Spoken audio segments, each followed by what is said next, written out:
29 March দুপুরে CPIM Panisagar মহকুমা কমিটির কার্যালয়ে অনুষ্ঠিত হয় শাসক দল বিজেপি সোশ্যাল মিডিয়ার ইনচার্জ অনন্ত দাসের মিথ্যা অপপ্রচারের বিরুদ্ধে আহত সাংবাদিক সম্মেলন। উক্ত সাংবাদিক সম্মেলনে উপস্থিত ছিলেন সিপিআইএম পানিসাগর মহকুমা কমিটির সদস্য কমরেড শীতল দাস, কমরেড অবনী দে, কমরেড বিজয় হালাম সহ অন্যান্য কমরেডরা। সাংবাদিক সম্মেলনে উপস্থিত কমরেডরা অভিযোগ করে জানায়, 28 মার্চ শাসক দল বিজেপি মণ্ডল সোশ্যাল মিডিয়ার ইনচার্জ অনন্ত দাস কর্তৃক পানিসাগর বিধানসভার অন্তর্গত দক্ষিণ পানিসাগর গ্রাম পঞ্চায়েতের 1 নং ওয়ার্ডে একটি গ্রামীণ রাস্তা নির্মাণকে কেন্দ্র করে বিরোধী দলীয় সমর্থকদের বিরুদ্ধে কাজ বন্ধ করে দেবার অভিযোগ এনে সোশ্যাল মিডিয়ায় মিথ্যে অপপ্রচার করে চলেছেন। সিপিআইএম নেতৃত্বরা জানান, এদের কাছে খবর ছিল রেগা শ্রমিকদের বাদ দিয়ে জেসিবি লাগিয়ে রাস্তার কাজ করানো হচ্ছে, তাই বিরোধী দলীয় সমর্থকেরা জেসিবি এর পরিবর্তে রেগা শ্রমিকদের দিয়ে কাজের দাবি জানায়। এই নিয়ে বিষয়টি জানানো হয় পানিসাগর সমষ্টি উন্নয়ন আধিকারিক নবব্রত দত্তকে। তিনি তড়িঘড়ি রাস্তা নির্মাণের জেসিবি বন্ধের নির্দেশ দেন। এতেই শাসক দলীয় নেতৃত্বদের গাত্রদাহ শুরু হয় বলে অভিযোগ জানান সিপিআইএম নেতৃত্বরা। এদের অভিযোগ, রেগা শ্রমিকদের নির্ধারিত শ্রম দিবসের মজুরি না দিয়ে অতি অল্প টাকার বিনিময়ে জেসিবি লাগিয়ে গ্রামীণ সহজ সরল শ্রমিকদের প্রকৃত শ্রম দিবসের প্রাপ্য মজুরি থেকে বঞ্চিত করে চলেছেন শাসক দলীয় মেম্বার প্রধান সহ পঞ্চায়েত প্রতিনিধিগণ। সিপিআইএম নেতৃত্বরা অভিযোগ করে জানান, শাসক দলীয় নেতৃত্বদের শ্রমিক বঞ্চনার অবৈধ মুখের গ্রাস কেড়ে নেওয়াতে সভাপতি শাসক দলীয় নেতৃত্বদের গাত্রদাহ হওয়াতে সোশ্যাল মিডিয়ার ইনচার্জ অনন্ত দাস এই ধরনের মিথ্যে অপপ্রচার করে চলেছেন। সিপিআইএম নেতৃত্বরা জানান, এরা উন্নয়নের বিপক্ষে নয়, বরং এরা চায় এলাকায় উন্নয়ন হোক, তবে শ্রমিকদের বঞ্চনা করে নয়, রেগা শ্রমিকের সঠিক প্রাপ্য মজুরি থেকে বঞ্চিত করে নয়, তাদের প্রাপ্য মজুরি প্রদান করে উন্নয়ন হোক। এরই প্রতিবাদে সোশ্যাল মিডিয়ার অপপ্রচারের বিরুদ্ধে সোচ্চার হয়ে সিপিআইএমের নেতৃত্বরা আসল সত্যি ঘটনা উদ্ঘাটন করে সাংবাদিক সম্মেলনে সামিল হয়। এরা অনন্ত দাসের কর্তৃক মিথ্যে অপপ্রচারের প্রতি তীব্র ধিক্কার জানিয়ে সঠিক এবং সত্যি ঘটনা প্রচারের আবেদন জানান। এতে করে শাসক দলের প্রতি সাধারণ জনগণের আস্থা কমবে না, বরং বাড়বে বলে উল্লেখ করেন। পানিসাগর প্রতিনিধি রিপোর্ট, শ্যামলী ত্রিপুরা। আজকে মূলত সিপিআইএম পশ্চিম পানিসাগর লোকাল কমিটির উদ্যোগে আমরা এক সাংবাদিক সম্মেলনে মিলিত হয়েছি। এখানে প্রথমেই সাংবাদিক বন্ধু যারা এখানে উপস্থিত আছেন আপনাদেরকে অভিনন্দন জানাচ্ছি। পাশাপাশি আমাদের মধ্যে আছেন আমাদের পার্টির মহকুমা সম্পাদক মণ্ডলের সদস্য অবনী দে, অঞ্চল সম্পাদক বিজয় আলাম সহ পশ্চিম পানিসাগর অঞ্চলের নেতৃত্ব। আমরা এই কারণেই মিলিত হয়েছি, গতকালকে আমরা দেখলাম যে বিজেপি দলের তরফ থেকে তাদের আমাদের দক্ষিণ পানিসাগর গ্রাম পঞ্চায়েতের 1 নম্বর ওয়ার্ডে একটা রেগার কাজের সাইটে গিয়ে বিজেপির আমরা জানলাম সোশ্যাল মিডিয়ার যিনি কনভেনার অনন্ত দাসের নেতৃত্বে সেখানে কাজের সাইটে গিয়ে উনি বলার চেষ্টা করছেন যে সিপিএমের নেতৃত্ব নাকি রেগার কাজ বন্ধ করে দিয়েছে। এই ইস্যুকে কেন্দ্র করে রেগার কাজে যারা শ্রমিক ছিলেন, রেগা শ্রমিক যারা ছিলেন, তাদেরকে এনে উনি আমাদের পার্টির বিরুদ্ধে, সিপিএম নেতাদের বিরুদ্ধে ধিক্কার জানাচ্ছেন এবং বলছেন যে আমরা নাকি রেগার কাজ বন্ধ করে দিয়েছি।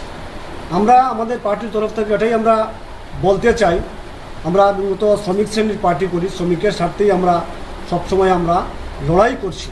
কিন্তু এখানে সম্পূর্ণভাবে উদ্দেশ্য প্রণোদিতভাবে বিজেপি দল তাদের সোশ্যাল মিডিয়া তারা আমাদের পার্টির বিরুদ্ধে বদনাম করার জন্য, পার্টি নেতৃত্বদের বিরুদ্ধে বদনাম করার জন্য তারা রেগার কাজের সাইটে গিয়ে আমাদের বিরুদ্ধে অপপ্রচার করছেন আমরা নাকি রেগার কাজ বন্ধ করে দিয়েছি। এটা সম্পূর্ণ মিথ্যা কথা, রাজনৈতিক উদ্দেশ্য প্রণোদিতভাবে তারা এটা করার চেষ্টা করছে।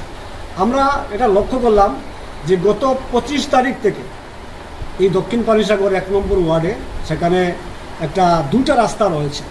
এই 2টা রাস্তাতে সেখানে কাজ চলছে, ডোজার দিয়ে সেখানে রেগার কাজ ডোজার দিয়ে সেখানে চলছে। আমরা যেটা লক্ষ্য করলাম যে এই যে রেগার আজকে নিয়ম আছে যে রেগার কাজ ডোজার দিয়ে করা যায় না, কিন্তু বাস্তবে আমাদের তরফ থেকে কিন্তু এটা অভিযোগ করা হয়নি। বিডিওকে আমরা বলিনি, পঞ্চায়েতকে আমরা বলিনি যে এই কাজটা আপনারা করতে পারবেন না। গ্রাম পঞ্চায়েত সম্পূর্ণভাবে, যেহেতু এটা মার্চ মাস শেষের দিক এসেছে, গ্রাম পঞ্চায়েত তারা কি করলো, যাতে এখানে আমরা যেটা খবর নিয়ে জানলাম এখানে 2টা ওয়ার্ক অর্ডার, একটা নয় 2টা ওয়ার্ক অর্ডার, সুইচ গেট থেকে সুলেখানাথের বাড়ি পর্যন্ত সেখানে প্রায় 1100 মেন্ডিজ ওয়ার্ক অর্ডার। আরেকটা আছে সুইচ গেট থেকে শুরু করে কৃষ্ণগোপাল দাসের বাড়ি পর্যন্ত, সেখানে আছে আরও প্রায় 700 মেন্ডিজ। দুটোটা ওয়ার্ক অর্ডার মিলে প্রায় 1800 মেন্ডিজ সেখানে ওয়ার্ক অর্ডার করা হয়েছে। তারপর রয়েছে বাঁশের দাম, তারপর রয়েছে যারা শ্রমিক আছেন, যারা গড়ের কাজ করেন, এটা রেগার ম্যান্ডেজ দিয়ে টাকা দেওয়ার কথা নয়, সেখানে আনস্কিল লেবার হিসাবে সেখানে আরও কমপক্ষে 2 থেকে 2.5 লক্ষ টাকা ধরা আছে। সব মিলিয়ে আমরা দেখেছি ম্যান্ডেজে প্রায় 4.5 লক্ষ টাকার ম্যান্ডেজ সেখানে বরাদ্দ আছে।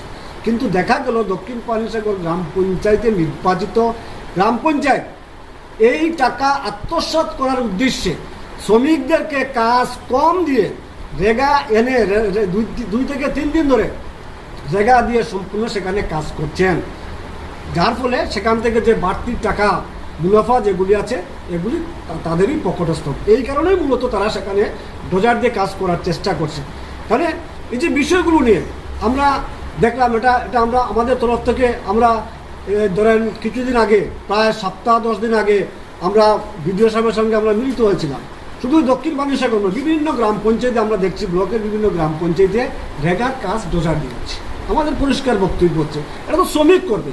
এই যে 1800 ম্যান্ডেজের কাজ, এটা যদি শ্রমিক করে, শ্রমিক সেখান থেকে টাকা পাবে, মানে শ্রমিক অনেক বেশি টাকা পাবে, শ্রমিকেরই লাভ হবে মূলত। যার কারণে আমাদের পার্টি সবসময় ওই রেগার কাজ ডোজার দিয়ে করার পক্ষপাতিত্ব নয়। কিন্তু আমরা দেখলাম যে এটা আমাদের উপরে ঠেলে দেওয়ার জন্য শ্রমিকদেরকে সেখানে লেলিয়ে দেওয়া হচ্ছে কাজের সাইড। রেগার কাজ চলছে, অবাক লাগে। রেগার কাজে গিয়ে বিজেপির স্লোগান দেওয়া হচ্ছে, ভারত মাতা কি জয়, নরেন্দ্র মোদী কি জয়, মানিক সাহা কি জয়। রেগার শ্রমিকদেরকে এটা তো নিয়ম হতে পারে না। রেগার যারা শ্রমিক আছেন তাদেরকে কেনে নিয়ে সেখানে রাজনীতি করা হচ্ছে। আমরা তার তীব্র নিন্দা এবং ধিক্কার জানাচ্ছি। পাশাপাশি আমরা দেখলাম যে দক্ষিণ পানিসাগর গ্রাম পঞ্চায়েত বিগত প্রায় 2 থেকে 3 মাস ধরে 5 নম্বর ওয়ার্ডে আরও 2টা লেভেলিংয়ের কাজ তারা সেখানে ডোজার লাগিয়ে তারা সেখানে কাজ করেছে। সেখানে ব্লক প্রশাসনের আধিকারিকরা গিয়ে সেখানে বন্ধ করে দিয়েছেন। এবং যে গত 28 তারিখ আমরা লক্ষ্য করলাম তারা এটা নিয়ে প্রেস মিট করেছে। সেখানে 26 তারিখ এই যে রেগার কাজ ডোজার দিয়ে করা হচ্ছে, ব্লক প্রশাসনের তরফ থেকে সেখানে বিডিও সাহেবের টিম গিয়ে সেখানে ডোজারটা বন্ধ করে দিয়েছেন। কিন্তু রেগার কাজ বন্ধ করেনি, শ্রমিকরা যে কাজ করছেন সেটা কিন্তু বন্ধ হয়নি। এবং এই রেগার কাজটা এখনও চলছে, আজকেও চলছে, আগামীকালকেও হবে। তাহলে আমরা কোথা থেকে বন্ধ করলাম? এটা হচ্ছে একটা রাজনৈতিক ষড়যন্ত্র। পাশাপাশি আমরা দেখলাম তারা বলার চেষ্টা করছে এটা ডিস্টেন্স নাকি 1 কিলোমিটার। আসলে যিনি এগুলি সেখানে ইন্টারভিউ নিচ্ছেন, 1 কিলোমিটার কত মিটারে 1 কিলোমিটার হয় এটা বুঝে তাদের জানা নেই। এটা ঊর্ধ্বে যদি হয় 2 থেকে 300 মিটার ডিস্টেন্স হবে। সেখানে যে দূরত্ব যেটা আছে তারা বলছে 1 কিলোমিটার। 1 কিলোমিটার তো যেখানে কাজ হচ্ছে পানিসাগর থেকে আসাম আগরতলা জাতীয় সড়ক থেকে যেখানে কাজ হচ্ছে সেখানে হবে 1 কিলোমিটার।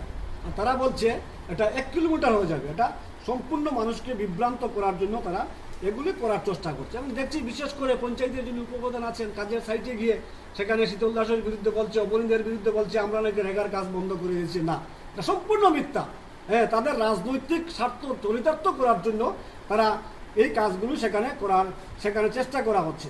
পাশাপাশি আমরা লক্ষ্য করলাম যে দক্ষিণ পানিসাগর গ্রাম পঞ্চায়েত, শুধু দক্ষিণ পানিসাগর নয়, বিভিন্ন গ্রাম পঞ্চায়েত রেগার কাজ, পিডিএফ এর কাজ, এসএফসির কাজ, এটা যে হচ্ছে কোনো হিসাব দেওয়া হয়নি।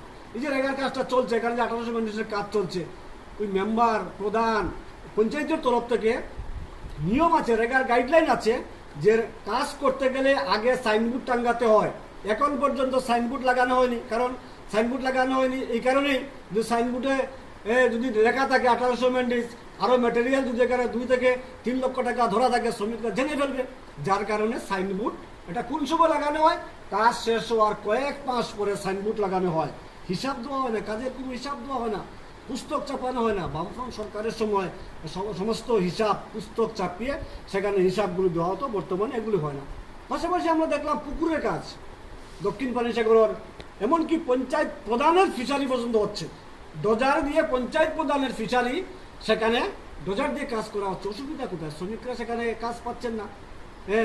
তাদের স্বার্থে মূলত এই কাজগুলি সেখানে করার চেষ্টা করা হচ্ছে। আমরা যেটা লক্ষ্য করলাম যে রেগাতে এখন প্রায় 242 টাকা একজন শ্রমিক, যখন একদিন তার যে হাজিরা এটা হচ্ছে 242 টাকা। এবং পানিসাগর ব্লক আমরা যেটা জানলাম যে এখন পর্যন্ত সেখানে প্রায় 43 শ্রমদিবস, বিভিন্ন গ্রাম পঞ্চায়েতের যে গড় হিসাব 43 শ্রমদিবস হয়েছে। বামফ্রন্ট সরকার যখন ছিল 90 দিন 95 দিন এইভাবে রেগার কাজ করা হতো। কিন্তু আজকে দেখা গেল। এবং এই যে ম্যান্ডেট যেটা যে 43 ম্যান্ডেট বা দক্ষিণ পানিসাগর গ্রাম পঞ্চায়েত, হ্যাঁ, সেখানে যে ম্যান্ডেট যে 43 ম্যান্ডেট আজকে যে করলো, এটা শ্রমিক কত ম্যান্ডেট পেয়েছেন। এখানে লভ্যাংশের একটা বিরাট অংশ পঞ্চায়েত যারা পরিচালনা করছে, নির্বাচিত পঞ্চায়েত বডি মেম্বার, প্রধান, উপপ্রধান, এই লভ্যাংশটা তো ডোজার দিয়ে কাজ করলে কম টাকায় কাজ করা যায়। লভ্যাংশটা তো তাদের পকেটে যাচ্ছে। মূলত এই যে অসুবিধাটা হচ্ছে, তারা যে এত রেগে যাচ্ছে, তারা যে এত ক্ষিপ্ত হচ্ছে, কী কারণ জানেন? কারণ মার্চ মাস শেষের দিকে এখান থেকে অনেক মুনাফা পাওয়ার কথা ছিল, যার কারণে এই মুনাফাটা ব্লক আধিকারিক সেখানে উপযুক্ত পদক্ষেপ নিয়েছেন। কারণ স্বাভাবিকভাবেই রেগার যে গাইডলাইন রয়েছে, নিয়ম রয়েছে, প্রথা রয়েছে, রেগার কাজ ডোজার দিয়ে করা যায় না। আর জানি এই যে এখানে যেহেতু ডিস্টেন্স বেশি, এখানে তো অন্য মেকানিক্যাল পিডিএফ থেকে প্রভিশন আছে, পিডিএফ থেকে সেখানে গভর্নমেন্টের পারমিশন নিয়ে, ডাইরেক্টরের পারমিশন নিয়ে মেকানিক্যাল সেখানে ইউজ করা যায়। রেগা কেন সেখানে ইউজ করা হবে, মেকানিক্যাল কেন রেগাটা ইউজ করা হবে? মূলত এই যে পেমেন্টটা, রেগার যে পেমেন্টটা, এই যে ডোজারের যে পেমেন্টটা, এটা তো আলাদা দেওয়া হবে না। রেগার যা জব কার্ড এন্ট্রি করে, কোনো না কোনো শ্রমিকের জব কার্ড এন্ট্রি করে সেখানে ডোজারের টাকা দেওয়া হয়। এইভাবে চলছে, যার কারণে সেখানে তারা মূলত শ্রমিকদের ঠকাচ্ছেন। আমরা তো শ্রমিকের পক্ষে। ডোজার দিয়ে কাজ না করে শ্রমিকে যদি সেখানে কাজ করে, শ্রমিকের পকেটে পয়সা বেশি যাবে। এর জন্যই হচ্ছে আমাদের লড়াই। এর জন্যই আমরা বিভিন্ন ব্লকে আমরা ডেপুটেশন দিচ্ছি। আমরা ইদানিংকালে প্রত্যেকটা পঞ্চায়েতে আমরা ডেপুটেশন দেবো। রেগার কাজ কোনো অবস্থাতেই ডোজার দিয়ে করা উচিত হবে না, কারণ শ্রমিকরা সেখানে ক্ষতিগ্রস্ত হবে।